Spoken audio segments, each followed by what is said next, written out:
Hey there, everybody. Sage Popham here, founder of the School of Evolutionary Herbalism. And a lot of people in our community, really reach out a lot and are just kind of a little bit more curious about me and like my story and a little bit about kind of my own personal life and things like that. And, been talking about vitalism a lot lately and the vitalist herbal traditions. And when I think about my own life and my own journey on the plant path, and I really think about like what were some of the big turning points for me, I would say this concept of vitalism has truly transformed my life, like not just as an herbalist, but really as a human.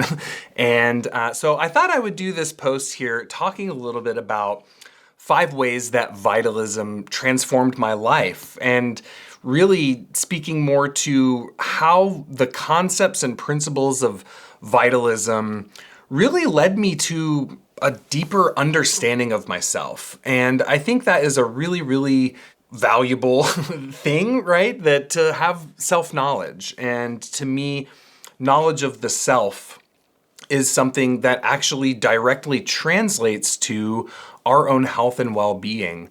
And the more that we understand ourselves, our bodies, our minds, our hearts, why things happen to us, why things go the way they go, learning from life, I think these are some of the qualities that really lead to becoming a great herbalist, becoming a really great healer, because then we're able to help people on their own journey of self-discovery, self-mastery, and knowing how to live a healthier life.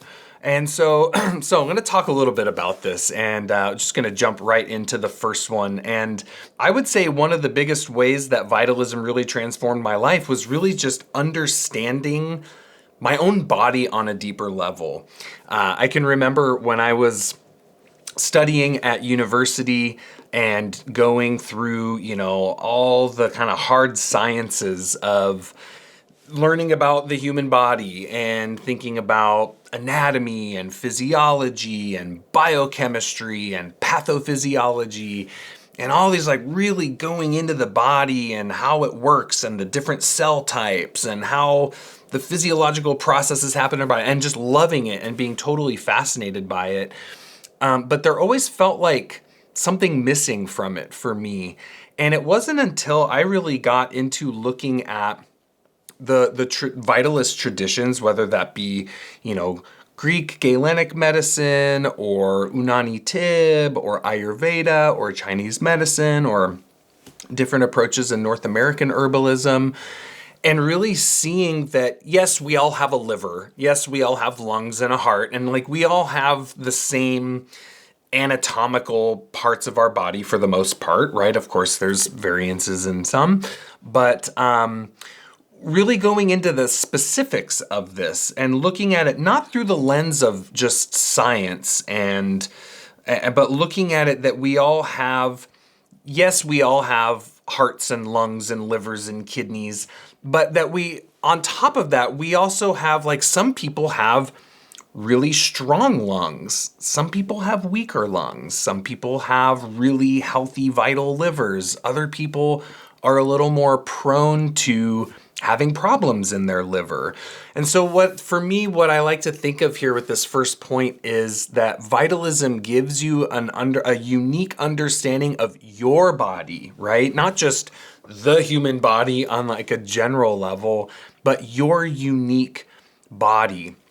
And we typically refer to this as your constitution, right? And looking at everyone is put together in their own unique way. And in that unique way that we are assembled and created, that there comes along with that certain strengths and weaknesses. So some of us have, like I said, certain really strong livers and maybe weaker kidneys, or some people, like, what's your weak spot? We all have a weak spot physiologically where we tend to get sick. well, why is it that some people, if we were all put together exactly the same, well, why is it that some people, when they have issues, health issues, it affects their digestion, whereas other people, it's their nervous system, whereas other people, it's their lungs, or other people, it's their immune system. This is really what the Constitution does for our understanding of our bodies, is gives us insight into what our predispositions for both health and disease are. And what that has allowed me to do personally is really see these are the parts of the body that are a little bit weaker. And that translates into, well, here's things that I can do about it in order to strengthen those parts of the body. Here's, lifestyle things that I can do to, prevent those things from happening. And just making those fine-tune adjustments to ultimately prevent yourself, or myself in this case, I guess, or all of us, from getting sick. And I think that's one of the powers of herbal medicine and holistic approaches to healing, is that we don't have to just use herbs when we're sick.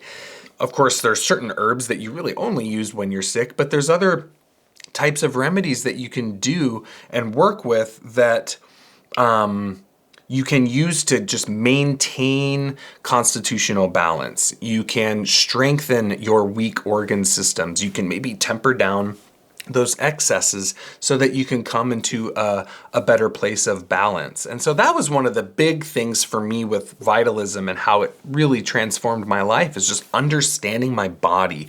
And I think this is a really useful thing for all of us to understand. I mean, we don't, for some reason, when we come into this world, we don't get, there's no manual. There's no manual of the human body. And to me, I think it's almost like, I feel like constitutional understandings, this should be almost like part of our education of hey, here's how to know why your body and your temperament, right? Because this all translates to, emotional and psychological dynamics. So why do some people tend to be more stubborn emotionally, and other people tend to be more angry, and another third type of person tends to be more anxious? Oh, this is all part of those constitutional and temperamental predispositions. And knowledge of that is so powerful for you, just for yourself, but also certainly if you're wanting to be working with clients. Lends a lot of insight into the people you're working with, what remedies to give them, what remedies not to give them, what to watch out for, and ultimately empowers you to serve your community better. So that's the first one. The second one that was totally huge for me was how nature affects our health.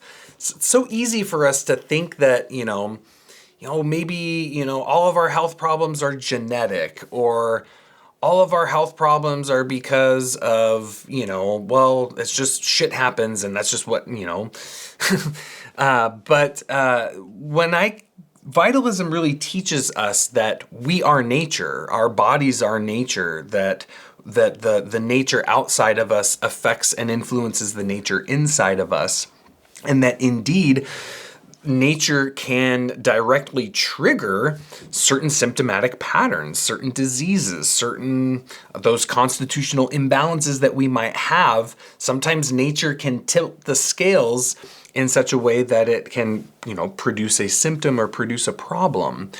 And, this was something that I really realized spending time in the Southwest and being there in, I'm from the Northwest where it's very damp all the time, and going down to the Southwest and spending, a pretty decent amount of time in Arizona and New Mexico and things like that, and really noticing certain things within my own health changing, being in a really hot and a really dry environment. That became super apparent too in our little stint in living in Southern Oregon, which technically is still the Northwest, but it gets really, really hot down there. And I tend to, constitutionally speaking, have a little bit more of a Pitta, fiery Mars constitution. And being in that hot environment was just not good for me. The summers were really intense, and I found myself irritable, like really, really irritable, like just not being able to escape from that heat. And a lot of health stuff started coming up that I had never experienced before. And I realized it was the ecosystem that I lived in. It was the season that I was in. It was the weather. And so to me, looking at those three dynamics, your habitat, your ecosystem, dynamics around weather, and just seasonal dynamics. This is huge because there's a lot of symptoms out there that can be directly triggered by the environment. A lot of folks sometimes with arthritic joint pain that can flare up when the weather gets really cold and really damp. People with like hot livers, getting them in hot weather, and it can really flare that stuff up. So there's a dynamic here with vitalism of having a perception, a level of awareness of how the outside affects the inside. And then through vitalism, you have tools, which I'm actually going to talk about in a future post, about kind of daily rhythms and practices and like things that you can do, very simple things that you can do to live in accordance with the vital force, with the vital force of your body and with the vital force within nature, the intelligence of nature. So this dynamic of how nature influences our health was, for me, like totally revolutionary. It was something that I guess I had intuited, like I had felt that, but I didn't. There wasn't really like it had never been explained to me, or it had never been like, oh, this is like a principle of a tradition. And sometimes it's nice to get those confirmations, So that was a really big one for me, and I think this is key for us to understand and take into consideration as herbalists when we're working with people. It can be so easy to just focus in the body and like, okay, what's wrong in the body? But sometimes we forget to look outside of that and like how are our environmental factors a possible causative factor here in within that person's health. Third huge one, revolutionary one with vitalism for me was how to use herbs holistically. And I know that sounds super like vague, but it was a really key thing for me as an herbalist to incorporate an energetic understanding of the plants, meaning hot, cold, wet, dry, and getting much more specific in terms of how I administered remedies to people and how I took herbs myself. Before coming to vitalism as a concept and studying vitalist traditions, my approach to herbs was honestly like a lot of people's approach to herbs probably out there, which is, oh, these herbs are good for these symptoms. Like these herbs are cough herbs, and these are urinary tract infection herbs, and these are herbs that you use to calm yourself down, and these are the herbs for gas and bloating. And that was kind of it. And it was like, I loved it. It was interesting. I was learning a lot about the plants. But again, it was like, it always felt like something was missing. Like, okay, someone's got, they can't sleep at night. Well, there's all these herbs that are good for insomnia. How do you pick which one's going to be the best for that person? Is it just pick any old herb and it'll work? That was the way I thought. It was like, oh, well, here's the herbs for that. And I'd give it to people and it didn't always work. Or I'd take an herb for something I was struggling with and I was like, it didn't work. And it would really affect my confidence where I was like, well, there were times where I can remember feeling like, oh, is herbal medicine even real? Like, does it actually work? And then I realized it was like, no, there's a deeper level of specificity that we can get at with what herbs that we choose for a client or for ourselves. And to me, there is this dynamic of the energetics of the plants that was huge. It was like the key missing piece for me of like realizing like, oh, no wonder valerian is not a good herb for me, right? I'm a hot, fiery constitution and valerian's a pretty warm plant. And I never knew why. I was like, why does valerian not work? Everyone says it's this great sleep herb, and it just never really worked that great for me.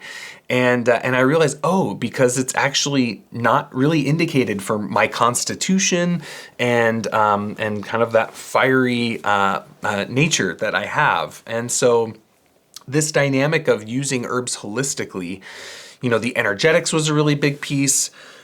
The other piece was really looking at how herbal medicine is different from suppressive forms of medicine. And it's like, we typically think of that as like allopathic, like just trying to take the symptom away, which we can also do with herbs.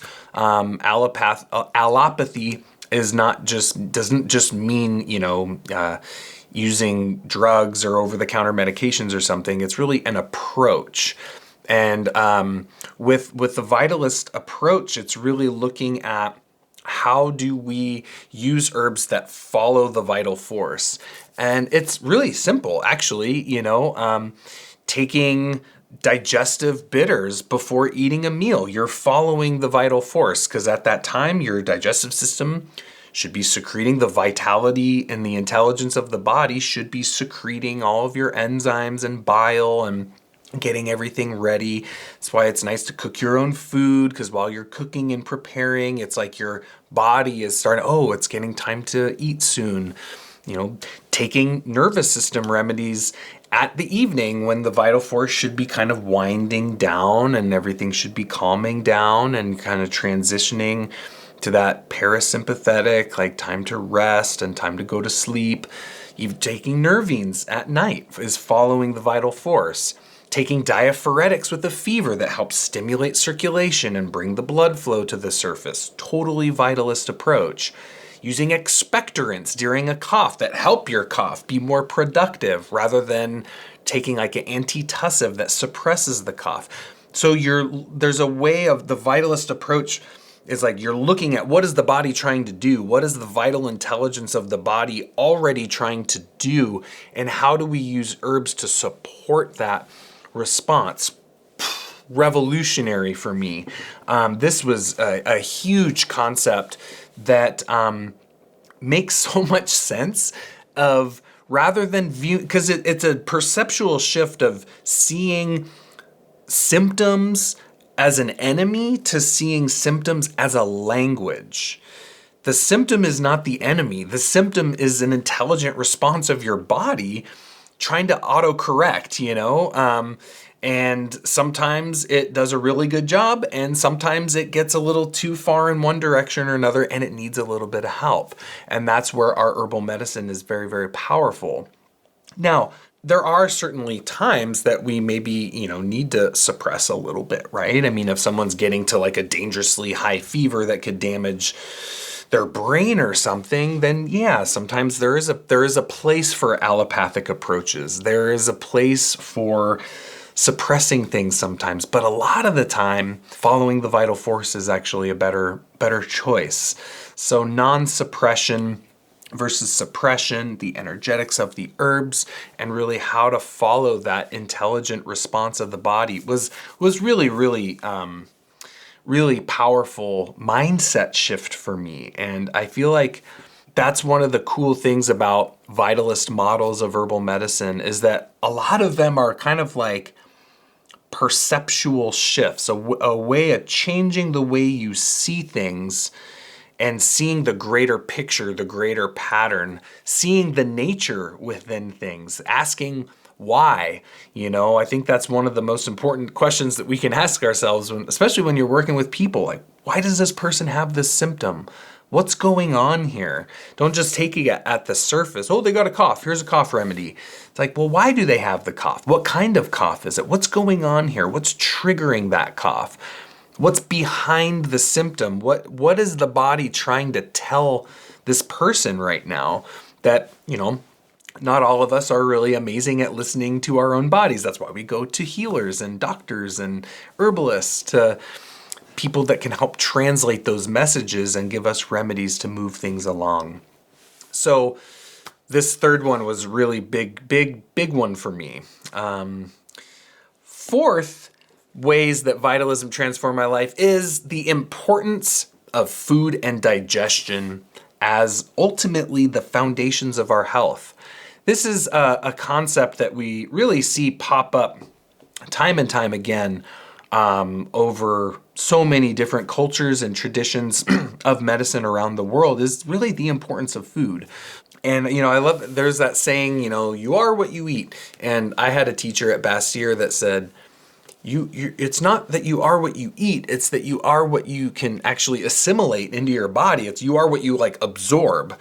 And that translates to the importance of digestion, because, you can eat the most amazing, organic, nutrient-dense diet in the entire world. And if you can't absorb any of the nutrition in it, it's like, it's not going to really be that beneficial. Of course, it's good to eat healthy, but it's also good to have good digestion so that you can get all the goodness out of that food. So for me, like I think when I was 18 and first moved out, I was I turned into a vegetarian and ended up becoming a vegan. And I was vegan for a very long time. And then I kind of went over to what in my opinion now is kind of an extremist diet. And I was actually a raw foodist for probably about a year and a half, 2 years. I was strict, like 100% raw food. Raw food vegan. So I did not eat anything warm for almost 2 years, which living in Northwest Washington is hard. It's like, oh, it's January and it's snowing and I'm drinking a smoothie of berries and like superfoods and all this stuff. And I've gone through a lot of different kind of dietary stuff. Like for me, food was always like a thing of like a discipline for me, really.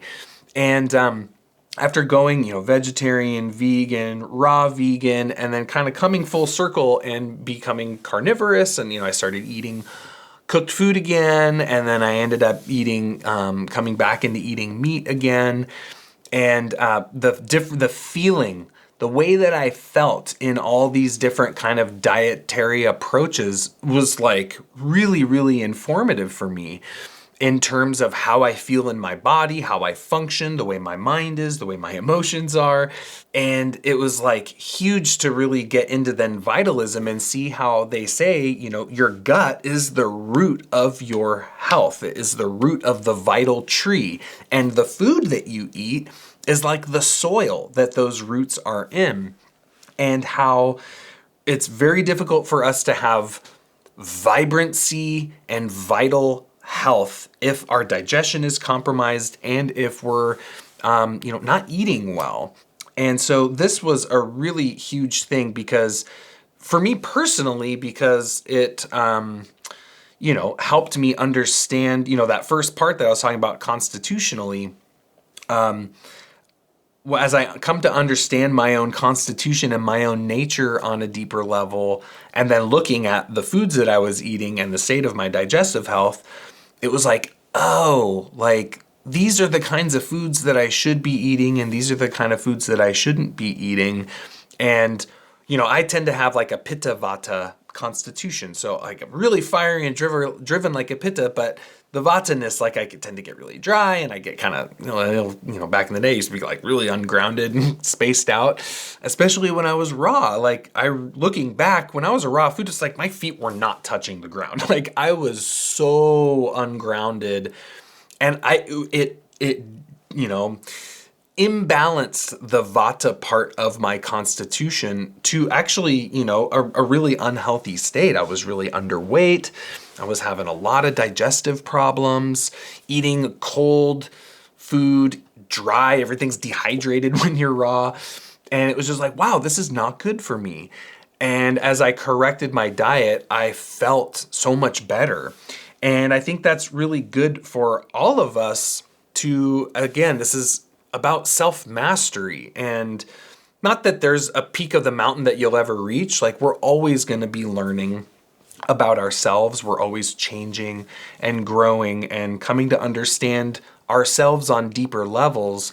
But I think a part of that really is like, it doesn't really have to be a big spiritual thing. It's just paying attention to how you feel when you eat certain things and what types of things are good for your unique body, and I don't think it really is all about, well, I follow this, dietary protocol or that one, and this one's better than that one. And I just feel like there's, is it paleo? Is it keto? Is it raw? Is it vegan? Is it macrobiotic? Is it like, how many different dietary systems are out there? And I think, maybe some of them are good for some people, but some of them aren't good for others. And I think taking that uniqueness into account is really important. So there's that part of it, but then there's also, as an herbalist, right? It's like that was super informative for me to realize, oh, the holistic herbalist has to be at least a decent nutritionist. Like, we have to be able to look at a client's diet and food and digestion so that we can assess it and help them navigate that territory, help them find out, what is a good solid diet for that person to be eating that makes them feel good physically and emotionally. Because let's face it, emotions are super tied into food. And I have gotten a lot looser over the years. I used to be very militant and very disciplined. And I realized that also was kind of unhealthy because it cut out a lot of enjoyment of food, where it was like, oh, I really want that, but I can't because it doesn't fit into this little box that I've placed around myself. And I also want to enjoy my life and enjoy the foods that I like to eat. And if that means that every once in a while I'm going to eat a super cheesy enchilada, like, great, that makes me feel happy inside my heart. And sure, maybe it's not the healthiest thing in the world. And I think it's all about finding balance. Like, yeah, I'm not going to eat super cheesy enchiladas like every day. But every once in a while, I want to enjoy that because I want to enjoy my life. And so I think there's something about the dynamics around food and digestion and the way the vitalist traditions really see that as a critical part of our health and a really critical part of our work as herbalists is huge.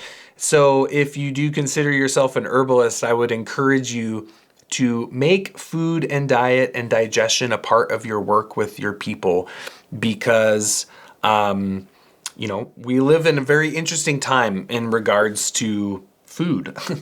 and I think helping people with that, it's very confusing for a lot of people. And it's very scary for a lot of people, not knowing like what to eat anymore. And so being able to support people in that way is really, really helpful. The last one that I want to share of how Vitalism really transformed my life personally and as an herbalist is really kind of looking at the bigger picture. And I guess it would be kind of more spiritual in nature, which is really looking at just the overarching harmony and intelligence of nature and how profound that is. Like, how profound is it that, that a simple change in the weather can affect the flow of your blood and can affect the way the energy in your body is moving in good ways or not so comfortable ways. How amazing is it that, there's this intelligence in your body that has the ability to inform you when something is out of place. Like, I just feel like there's a dynamic with Vitalism as a mode of perception, a way of seeing the interconnectedness of life and of nature that is to me, it's truly profound. And this really comes back to the old alchemical concept of the macrocosm and the microcosm, right? That everything in the outside world, everything in nature exists within us, that we have the fire lives within us, that the water is within us, that the air is within us, that the earth is within us, that the celestial bodies are within us, and we're connected to that. And I think that is just truly profound. And it's one of those things that I think sometimes we can intuit, or we can, or maybe we read about it, but to feel it and to experience it is truly profound. And I think this kind of going to the plants too, that there's a vital intelligence in that plant, that there's that plant, there's a life within it. It's not just a plant, It's so easy for us as humans to look at the plant kingdom and maybe to just think it's, oh, it's inert, or it's not smart because it can't move around and it can't talk, or, we maybe overlook them. And as the vitalist perspective, we see that plant is alive, that plant is intelligent, that plant is sentient, it's conscious. I mean, even science has proven this, right? Through the way that they study plants. And not that we need science to prove it, but it does validify, can you say that? It validates what traditional people all across the world have said, which is that that plants can communicate to us, that the plants are intelligent and sentient, that there is a spirit within that plant, and that we as humans have the ability to communicate to that plant, not just expressing ourselves to the plant, but that we have the capacity to receive also the communications from that plant within our own heart. And I think, to me, this is one of the most profound aspects of being an herbalist, is to feel our connectedness to nature, to feel our connectedness to the plant, and to receive a communication from a plant. To feel that is, to me, it's like one of the biggest blessings of being an herbalist, aside from giving someone a remedy and having it heal them. It is that feeling of being in relationship with nature, that you're never alone in that way, right? That you don't have to be lonely, because you're a part of nature and nature is a part of you. And we just have to open up our minds and open up our senses and open up our hearts to not just see it, but to feel that interconnectedness. It's happening with every single breath that we take. To me, that is a direct sign of our utter reliance on the plant kingdom for our lives. But also, it just shows that every breath we breathe in is that plant's exhalation. And every exhalation that we make is breathed in by the plants. And just think about that for a little bit. That is so profound. And it's something that a lot of us take for granted. And so for me, this was a huge transformation in my life, because I had always sensed that there is something in nature that is intelligent and sentient, and that I wanted to feel connected to it, and to see that, first off, I wasn't crazy, and that people all around the world have been connecting to nature in this way, and that indeed there is a vital intelligence in the natural world that we can communicate with. Wow. I think this is one of the biggest things that is missing in our modern culture. I think this is why depression is such a huge thing. I think there's a lot of reasons for depression, but I think a big one is like people are lonely. People feel isolated. They feel like an island, and they don't feel that connection to the natural world, which it's really hard to do when you live in the middle of a big city and you're in traffic all day, and our modern world is not exactly very well integrated with the natural ecosystem. But I do feel that this connection to nature is so important for all human beings, but especially for the herbalist. That's our role, is to be a bridge between the world and the earth, to unite the plant and the human kingdoms. To me, that is, in a way, the ecological function of the herbalist, is to unite those worlds together. So I just thought I would share a little bit about the vitalist tradition, and how, some of the ways that it's really been profound in changing my life, and hopefully in sharing that it can inspire you to understand a little bit more about how vitalism can transform your life as a person, but also as an herbalist. And this is why I firmly believe that the modern paradigm of herbal medicine has to be integrative, that we have to be able to look at traditions of medicine and traditions of herbalism, and we have to look at the modern world and, even modern science and modern approaches to things and bring them together so we can have a fuller understanding. And I just think if we just abandon our past and abandon thousands of years of tradition, then, what are we standing upon, I love that Paul Bergner always says, well, if you're going to reinvent the wheel, it's probably going to be round. And I always love that quote. And I think the vitalist traditions of herbal medicine have a lot to offer us. And I think they're very valid in studying and learning from, and more importantly, experiencing. And I think that's one of the biggest things with what vitalism is that it is not just... It's not just about reading a book about vitalism. It's not about studying Ayurveda or Chinese medicine or Thompsonianism or Galenic medicine or whatever vitalist tradition you might be called to. The most important part of it is that it is a way of perceiving the world around you. And it is a holistic way of perceiving the world around you, and I think that is what is needed in this world. So thank you so much for joining me in this video. I really appreciate your support of the channel, whether you're watching this on YouTube or listening to the podcast or checking it out on our blog.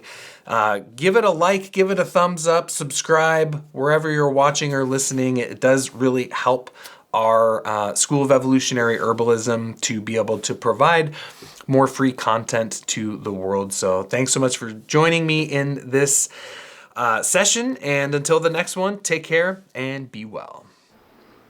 Oh, hey, you're still here. So real quick before you go, I've got a super important announcement for you to save the date. That date is October 25th, 2022, which is when we are going to be starting our totally free workshop series covering the core principles of vitalist herbalism. So I just wanted to give you a heads up. We're going to send an email out and letting everybody know. So if you're not on our email list, head on over to evolutionaryherbalism.com, jump on our list, and be sure to join us on October 25th for the totally free Vitalist Herbalism mini course, where you can learn a whole lot more about how to incorporate vitalist principles into your practice of herbal medicine. So thanks again so much for joining me, and I'll see you in the mini course. Until then, take care and be well.